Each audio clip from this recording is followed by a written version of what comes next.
Halo, Assalamualaikum. Kembali lagi bersama saya. Saya di sini akan membahas tentang graf matematika diskrit. Izin memperkenalkan diri, nama saya Inaya Aziza Latifah dengan NIM 211351067 dari Pagi Informatika dari STT Watu Kanchan.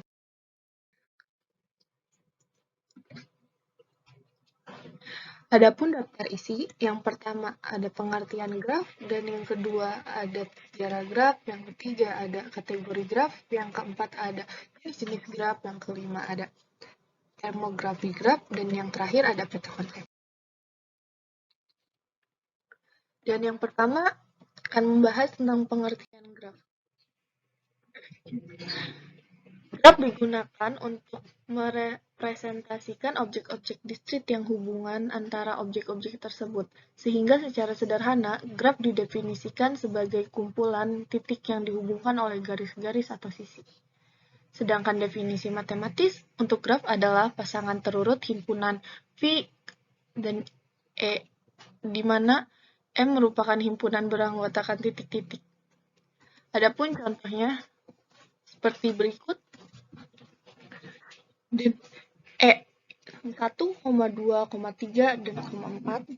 Adapun E1, E2, E3, E4, E5, E6, E7, dan E8 dapat dilihat graf di atas merepresentasikan pasangan terurut. Dan G ada E1 sama dengan 1,2, E2 2,3, E3 1,3, E4 1,3, E5 2,4, ada E6 3,4, E7 3,4, E8 3,3. Dan berikutnya akan membahas sejarah graf.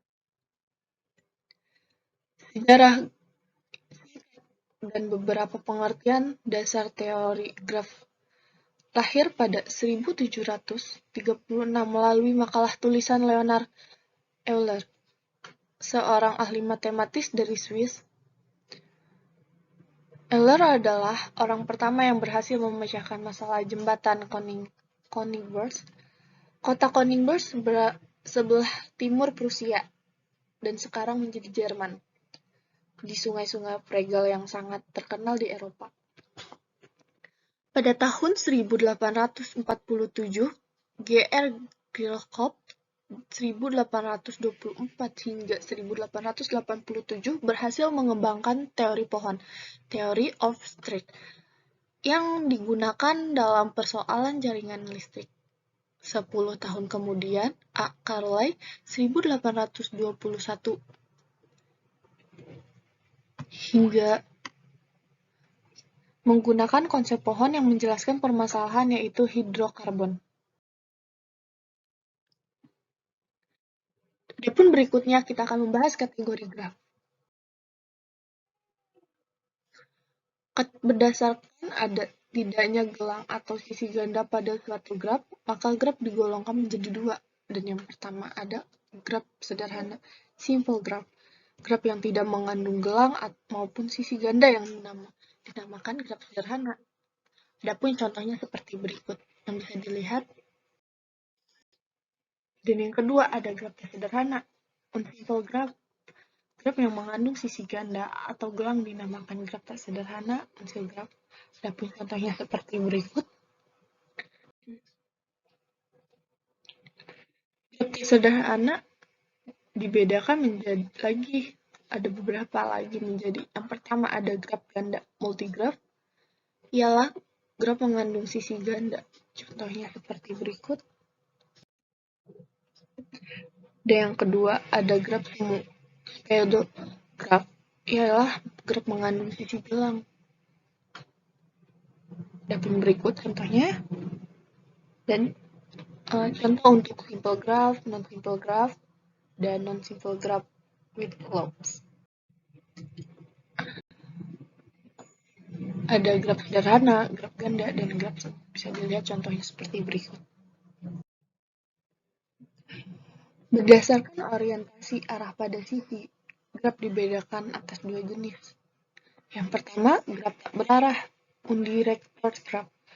Graf yang di sisinya tidak mempunyai orientasi arah disebut graf tak berarah.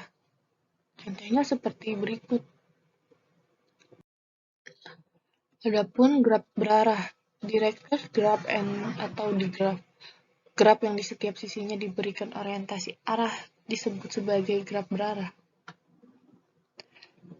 Ini maksud graf berarah itu ada seperti di sini, ada panah. Seperti berikut. Sedangkan yang tak berarah itu tidak ada panahnya. Nah, bisa dilihat seperti ini. Dan yang tak berarah itu tidak ada panahnya di sini. Sedangkan yang berarah ada panah di daerah sisi-sisi sininya. Oke, dilanjut.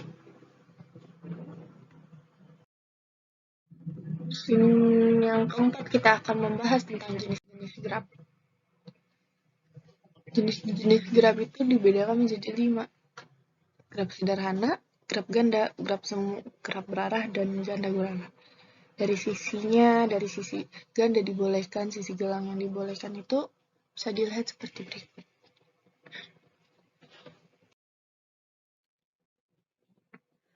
Dan yang kelima kita akan membahas tentang termografi graf. Yang pertama ada ketanggaan, dan dua buah simpul dikatakan bertetangga bila keduanya berhubungan langsung. Yang pertama itu ada tinjau graf. Simpul 1 bertetanggaan dengan simpul 2 dan 3. Simpul 1 bertetanggaan dengan simpul 4. Nah, bisa dilihat seperti berikut. Gambar 1.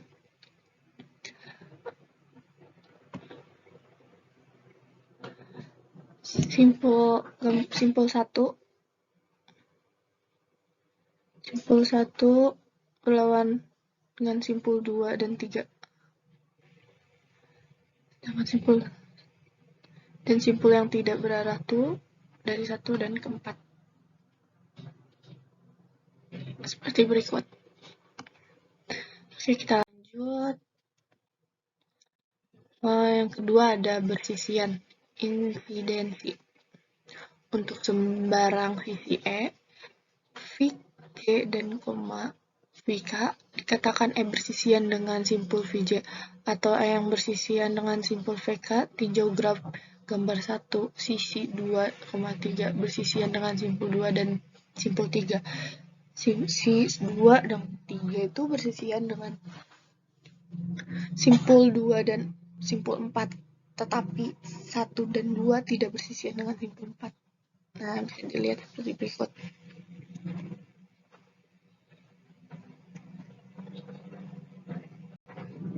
Lanjut ke simpul terpencil. Isolated perspective. Simpul terpencil ialah simpul yang tidak mempunyai sisi yang bersisian dengannya. Tinjau graf yang ketiga. Simpul 5 adalah simpul yang terpencil. Nah, di sini ada simpul 5. Simpul 5 tuh yang terpencil yang berbeda dengan yang lain dan tidak menyatu dengan yang lain. Oke, kita lanjut lagi.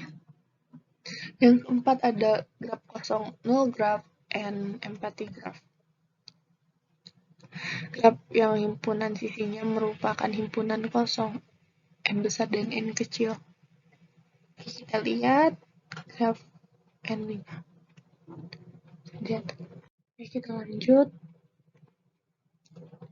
Derajat. Yang kelima itu ada derajat. Derajat suatu simpul adalah jumlah sisi yang bersisian dengan simpul tersebut. Note-nya kita lihat gambar yang pertama itu. Oke, kita lihat.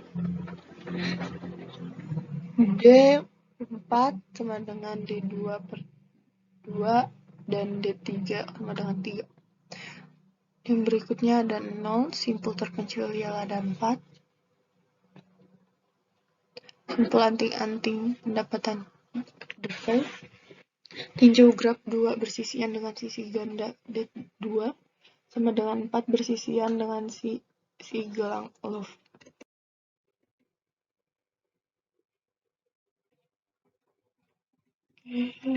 Maaf. Oke, yang lanjut. Yang keenam ada lintasan topet. Lintasan yang panjangnya N dari simpul awal V0 ke simpul tujuan Vn di dalam graf G ialah barisan berselang-seling, simpul-simpul dan sisi-sisi yang berbentuk V0, E1, V1, E2, V2, sebagai berikutnya sampai Vn terser hingga -1.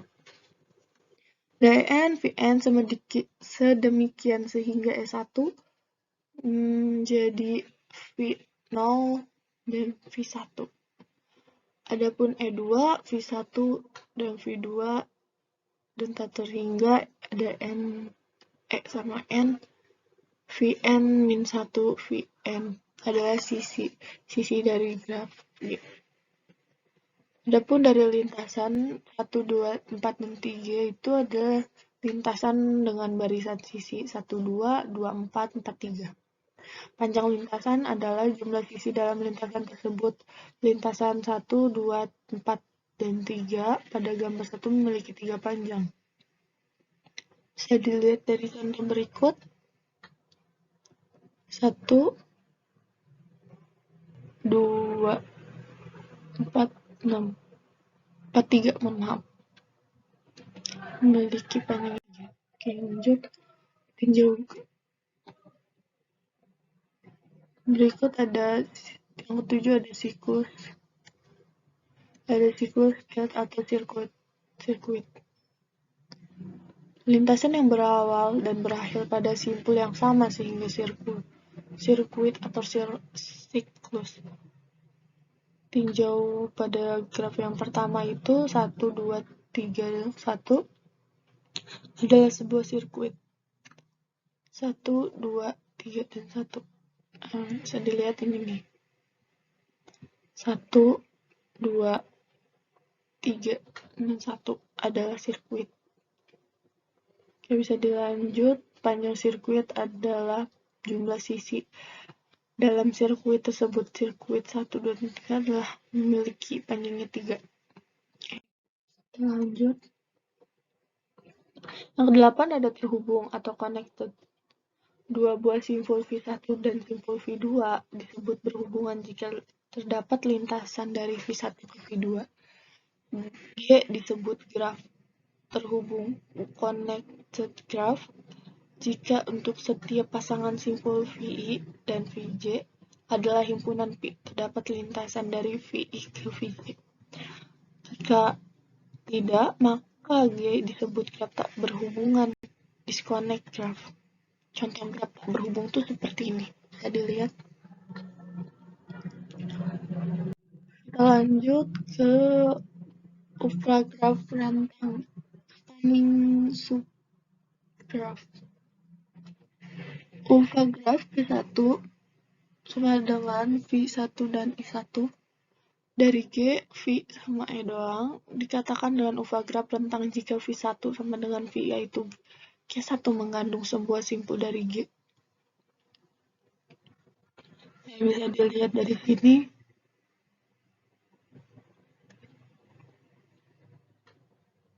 Oke, kita lanjut lagi. Ada 10 ada cut dari sebuah terhubung G adalah himpunan sisi yang bila dihubungkan dari G menyebabkan G tidak terhubung.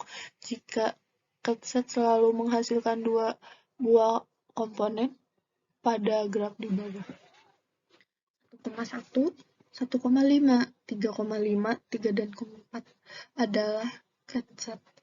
Terdapat banyak cut pada sebuah graf terhubung himpunan 1,2, 2,5. Jika juga ada cut 1,3, 1,5, 1,2 adalah cut 2,6 juga cut, tetapi 1,2, 2,5, 4,5 itu bukan cut. sebab himpunannya bagiannya 1,22,5 Nah, bisa kalian lihat dari sini. Oke, kita lanjut dulu. Graf berbobot. Weighted graph. Graf berbobot adalah graf yang di setiap sisinya diberikan sebuah harga atau bobot. Nah, bisa dilihat. Setiap sisinya akan diberi nilai itu. Diberi nilai. Nah, seperti ini yang bisa dilihat. Nah, dari E ke A itu ada ini. Ada 10. Dari A ke B ada 12.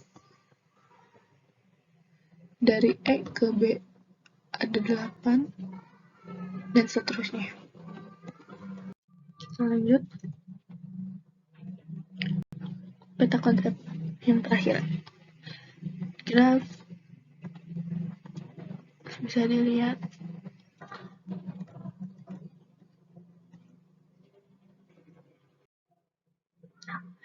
Sekian dari saya. Semoga bermanfaat. Dan terima kasih. Wassalamualaikum warahmatullahi wabarakatuh.